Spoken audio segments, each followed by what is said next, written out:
Suze, and welcome to tonight's episode of War Crimes Unit. Hey, nice to see you. Hey, first things first.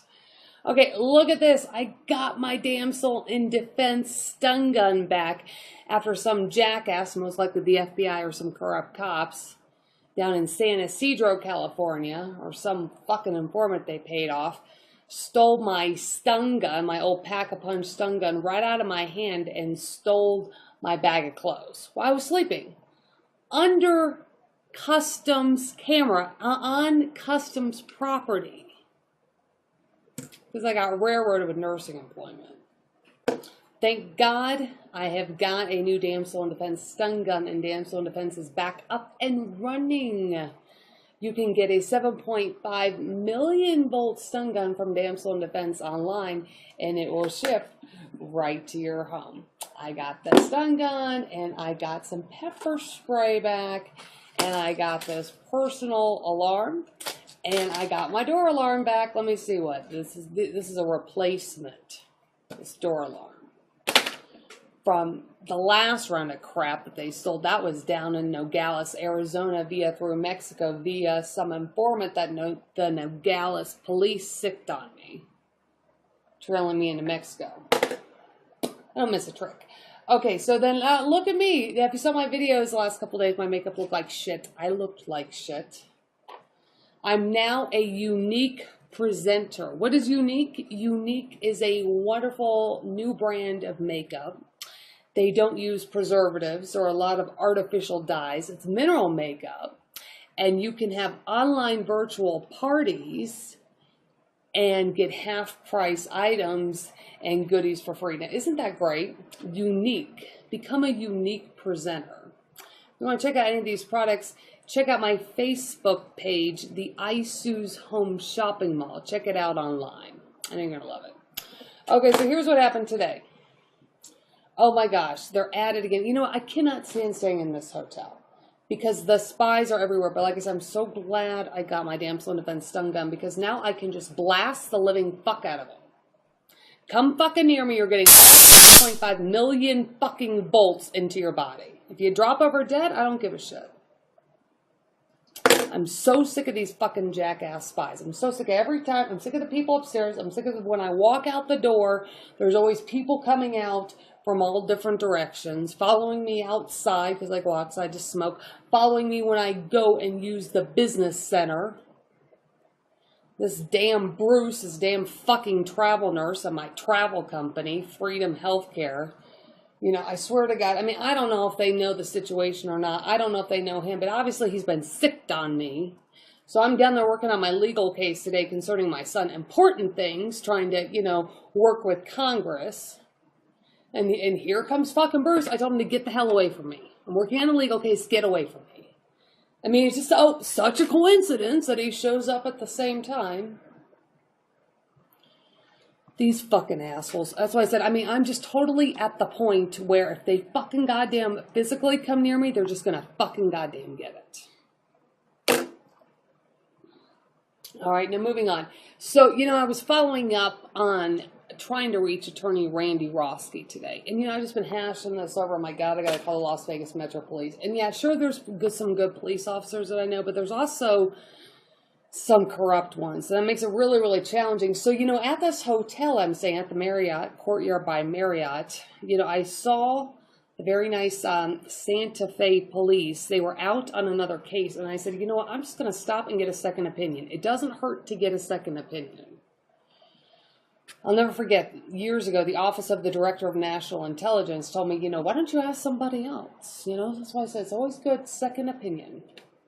So, you know, this officer, she was very nice, and she explained things to me, and she was very non-threatening, and she was very nice to me. Her partner was actually working on the case that they were out on the call for. So, but I gave her a copy of what I had sent over to their chief because, you know, it's like I just thought that, you know, maybe she'd want to see it. And heck, I've got plenty of copies of it. It's the same stuff that I got on Amazon Kindle. It's the short story, Genocide, America's Love Affair with Al-Qaeda. The 20-year saga of a man ICE can't deport because of everyone else. So available on Amazon Kindle for 99 cents. But I gave her a copy. I wanted her to see it. I mean, apparently she had heard about these kinds of things, but, you know, like maybe never seen it like in real life. I'm like, well, girlfriend, here it is. You know, knock yourself out and, you know, happy reading. If you got any questions, go ahead and, you know, ask me. But, you know, the one thing I was very appreciative of is that she explained this whole, like, well-being check to me. So, because I told her I was going to call the Las Vegas Metro Police. And so she told me how things are supposed to be done. And you see, my point of reference when it comes to anything in law enforcement is like everything wrong. Okay, see, I've learned everything wrong. See, now that I know what's the right way, what's the way it should be done, so then when something happens, and I definitely know it's wrong, I mean, because for years I just assumed this is just, I guess, the way things were done. I mean, you know, really. So, I mean, it wasn't until Attorney Randy Roske, you know, had me go to Senator Harry Reid did I think, well, maybe, you know, maybe otherwise or whatever. So I was appreciative of that. So I took her advice and I called the Las Vegas Metro Police, and I was trying to keep it brief, like she said, but unfortunately it ended up getting a little bit bigger than what I wanted to disclose, you know, because they were kind of like pressuring me a little bit. So I felt like I needed to say more about why I needed a well-being check. But see, she explained to me that apparently the officer was supposed to contact me, and that, like, Randy Roske, Attorney Randy Roske, like, I'm supposed to be able to talk to him, you know, and stuff. Well, that didn't happen. You know, I got this event number from Las Vegas Metro. It was event number 1167. They made the, whatever, report. They gave me the event number. They said, call back in an hour. I had called back, and they hadn't done it yet, so they told me to call back another hour, so I did that. And then I got the runaround story. So I still don't know if Attorney Randy Roske is alive. Pharr Texas Police Department were concerned that he might be on the hit list.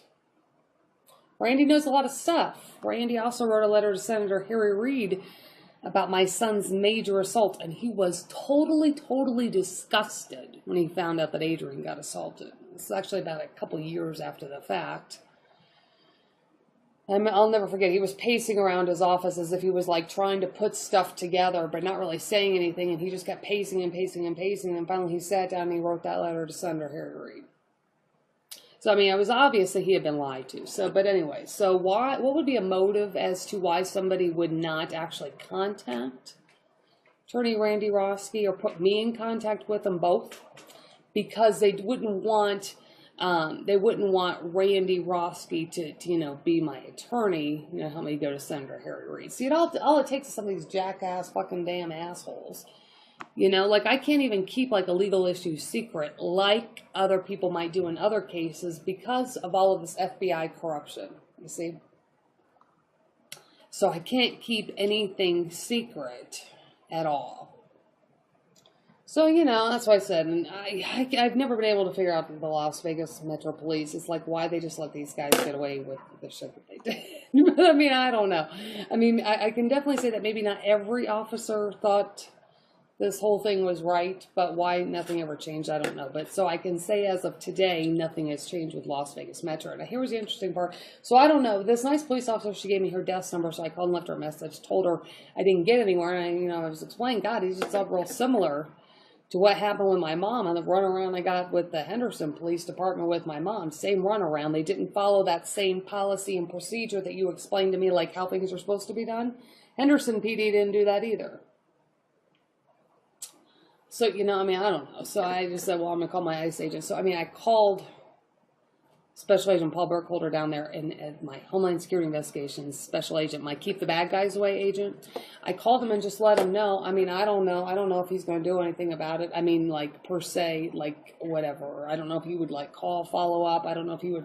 I don't know if he can figure out if Las Vegas Metro is lying. I don't know if he can figure out something else. I don't even know if Randy's alive. But see, it totally sucks because, see, Randy would, like, know this case. He would know about this Mark Moore. He'd know about all the corruption with my kid. I mean, technically, Randy would be an expert witness. Like, theoretically, I mean, he's an expert witness. But, like, let's just say if anything ever got prosecuted in the United States, maybe in the next 100 years, I mean, he would be an expert witness, you see. So that would also be a motive as to why they would take him out. So, I mean, I don't know. But it would definitely Las Vegas Metro Police and the Henderson Police in the past, not done what the nice police officer in Santa Fe, New Mexico described to me as to how things are done. Well, that's Vegas for you. But anyway. Okay, so then, working with Congress. I gotta work with Congress. I mean, I gotta tell you, I can't stand all these spies. They fucking goddamn give me the creeps. I cannot stand the spies. I mean, they're interfering. I mean, that's what they're put here for. They're put here to interfere with my life, right? I can't fucking stand them. I was hoping to get a hold of Randy so he could help me with Senator Harry Reid. That didn't work. I was able to talk with a congressman down in El Paso, Texas, who's got a liaison with DHS. Hopefully, after he sits back and probably goes into shock over this whole thing, this crap that the FBI and the DOJ created. Maybe he'll be able to push something at some point. And then it's like, dude, see, the one thing, Congressman Louis Gohmert, I've never been able to get a job in his district, a nursing job. I could be in Congressman Louis Gohmert's district right now if I didn't have to work as a nurse. I don't know if you've ever seen him on YouTube, but he loves to chew people out. He loves to chew out U.S. Attorney General Eric Holder. I need him to chew out the FBI too. So, I just called him. Called him in Washington. I called his local office. Told him the FBI is causing me crap. They've sicked this damn Agent Joe, this FBI Agent Joe on me out of Las Vegas. And causing me all kinds of fucking goddamn problems in Texas, in California, in Arizona, and God, who knows? It looks like he's done the same damn thing here. I bet you FBI headquarters sicked him on me. I mean, obviously, in what I guess is called a black operation. Take me out so, like nobody knows that the FBI traded kids into Al-Qaeda. So nobody knows that the FBI let a guy that they even considered to be a threat to national security out on the streets to gravy train for information. Oh, God. He's really trying. He's trying everything. It doesn't really fucking matter to me, FBI Agent Joe, you fuckhead, because, if I lost my nursing job tomorrow, just go to Mexico. Keep in mind, asshole, that I can make your life a lot more fucking difficult than you can make mine. So right now, you better be praying to the choir. Well, other than that, I've been safety planning, because it's always a situation that I have to deal with 24/7 with all these fucking assholes. And, it makes it even more challenging when they hack all your money. Oh, guess what? The Courtyard of Marriott did. They wiped out my checking account. And I get this. So my Freedom Healthcare Staffing is paying for this hotel as part of the contract that I'm on.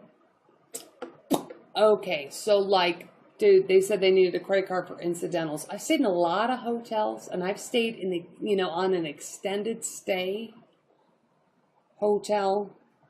I have never been charged $140 for incidental charges all in one hit. And the thing about it is, that was all the money that I had in my account. And here's a colorful story from the front desk. Oh, well, they must have just maxed it out at that amount, because that must just be the max. No, that was the max that you fucking assholes could suck out of my checking account at one time, because I'd already spent all my other money, like on the stamps on defense stun gun. I'd already pulled cash out of the ATM. I'd already paid my Aeromexico credit card that was 30 days overdue based on a bunch of fucking assholes causing crap for me down in San Ysidro, California, and down in Nogales, Arizona, up and through Tucson. So that payment was already late. But I had paid them, I paid my bills, bought myself some clothes, some makeup, this unique makeup.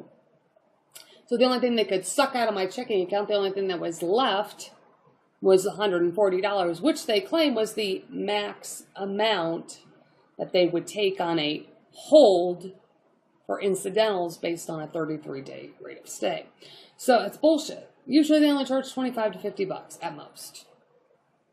So now I got to watch my checking account, because, it's probably most likely that the Marriott will just try to sit there and fucking swipe my whole goddamn next paychecks under some damn stupid guise of, oh, it's an incidental charge. I shouldn't even be getting the incidental charges. Do you know I've had companies pay for my hotel before, and when I was in Indio, California, I didn't even have to give them a credit card. The Super 8 Hotel in Indio, California. I did not have to give them a credit card. My nursing company had given the credit card to pay for the hotel.